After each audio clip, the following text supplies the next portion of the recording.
Okay, so chapter 2, ladies and gentlemen. The beaches are open here in Costa Rica, and as we start to resume some type of normal in different places around the world, I thought this was a prime time to start talking about maybe what the next 18 months look like.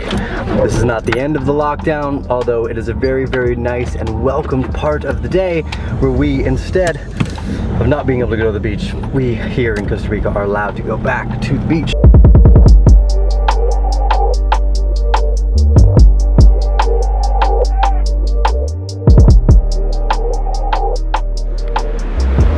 So they're just gonna keep printing money. The United States government came out with a second edition of their stimulus package known as the HEROES Act. Now, in the first stimulus package, the CARES Act, there was over $2.5 trillion in liquidity that was added to the system to keep things afloat. Now, most of that went to private hedge funds, companies that needed to be bailed out, which we shouldn't do, companies that are failing. Now, they may be failing because of the pandemic, that's fair, but the little guy isn't getting bailed out either. There are tons of small home businesses that don't get any support or assistance from the government. As a matter of fact, those who are doing well probably don't need it. But the problem here is that the little guy always seems to get screwed over. They're effectively printing money right now to stimulate the supply chain, right? Buying out companies like Boeing, United, Delta. No one's going to be getting on those planes. As a matter of fact, some of the Cathay Pacific, which is a big airline, went from hosting over 100,000 people in planes per day to just over 400. The average that we were at is not coming back. Maybe for 5 to 10 years, and people need to start accepting that. I think far too often, part of this conversation has led people to believe that there was a type of normal that we would be going back to. But as far as I'm concerned, as soon as we left January and we were not taking appropriate precautionary measures, stopping all flights and really stubbing this pandemic out right where it started, which I mean, and I'm not blaming China for anything, but everyone needed to be working together in those early days to really stop this thing. We changed the course of events for the future of this planet for a pretty long time. Now, because of that, one of the things I think people don't recognize is this stimulus package that's now being produced here is going to give $1,200 to every individual. Now, they're also going to give $1,200 for every person that might be a dependent in your family. So if you have children, they get money too. Now, I'm not a big fan of just giving people money, but the pandemic puts everyone in a very difficult situation. Most of the business models that we had built might not work anymore. Standard types of restaurants, travel, the tourism industry in general, that whole vertical is getting basically annihilated, and we don't know when or if it's going to come back. So propping these companies up that should be failing during these times costs you, the taxpayer, money. When the Federal Reserve says it's buying T-bills or Treasury bills, what that means is they're essentially buying debt that the US government has on the fact and the faith and the credit that you, someone who has a social security number, as a dependent in the United States government, your kids will have to pay that back in the future. They're inevitably kicking the can further and further, saying, hey, we're gonna wait till someone else really takes care of this. And that's not really an acceptable answer. So this liquidity that's being pumped into the market, it went a lot further than I ever imagined it could. Back in 2016, I thought that we were pretty much done. I didn't think that we could go any further in terms of money printing, yet here we are. They continue to be able to add liquidity to the system and have no real downstream effect. Now, I've been chatting with some of the Bear family in the back side of things in our private Telegram group, and one of the sentiments I came across recently was asking the question, when we saw Bitcoin at $3,800 this month, or last month, during the initial spike of sentimental crisis, which I think the worst is still yet to come, the supply chain down the road. But the more important question is, when we look at Bitcoin at $3,800, is that Bitcoin down at $1,500? When they add $2.5 trillion in stimulation, are we seeing almost immediate effects of inflation in the system. Is Bitcoin at $10,000 today really only worth $1,000 maybe a few years ago? And that's a very interesting question to try to ponder. They've added so much liquidity to the system, the inflation we might be watching almost real time. The S&P 500 is in currently a rising wedge during one of the worst financial and economic crises of my lifetime. And in that, it really begs the question, how the are these markets going up?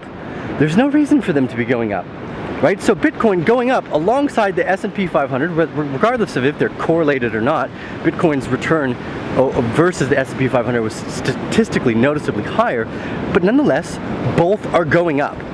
And for those of you that don't know or do know, a rising wedge in technical analysis generally predicts a bearish sentiment, that the markets are going to fall further. How far? It depends on the volume that comes out of that wedge. Now, if we break to the upside, for the S&P 500, we have left all realms of sanity, and I believe that at this point in time, we're running entirely on a zombie market, and if they just keep printing money, there's nothing to stop Bitcoin from just going up and up and up and continuing along further here. When we first started to speculate what it might look like if Bitcoin were to go to $1,500, we were speculating this without the enormous amount of money being printed, right? They're stimulating the entire economy. Even though most of the big wealthy people are the only ones that feel the majority of the good, the benefits of the $2.5 trillion stimulus package known as the CARES Act, it doesn't stop the fact that this repetition of money printing is gonna hit everybody in some way, shape, or form, right? So seeing the stock market go up green is not a positive sign. But if the rising wedge breaks to the upside, and we know that we've left all realms of sanity, let's go ahead and safely assume that the next best thing to do then is just keep investing, because these markets are going to continue on the stimulus that they give them, and it's not something I want to be a part of. What does it do to the general sentiment? Markets are based off sentiment, right? For instance, money doesn't really have an intrinsic value. This is probably one of the hardest conversations to have, because it takes into fact the realization that value is basically something that we decide consciously. It's almost like a mass hallucination. We're all agreeing that this random thing is worth something, right? Take one of Basquiat's art pieces. Amazing artist, beautiful work, right? In the 90s, 80s, something, I don't know. Some of you will know better about this than I do. But his paintings, some of them go for hundreds of millions of dollars now. Now, what attracts such a price tag? It's supply and demand. Oh, okay, so there's only one of these paintings, so therefore we can expect that the demand for that painting will go up, and then therefore the price follows that, the fact that there's only a very limited supply for the things that are now in demand.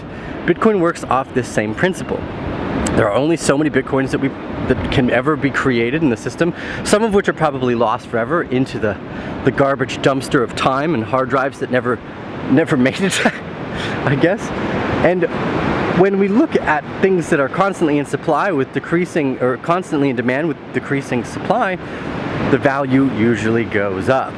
And with the consistent printing of money, as the demand increases and the supply increases, the value generally goes down, right? It's not that expensive to grab yourself, let's say, ramen noodles, right? There's a lot of these things. We can produce them for really cheap, so they sell for really cheap.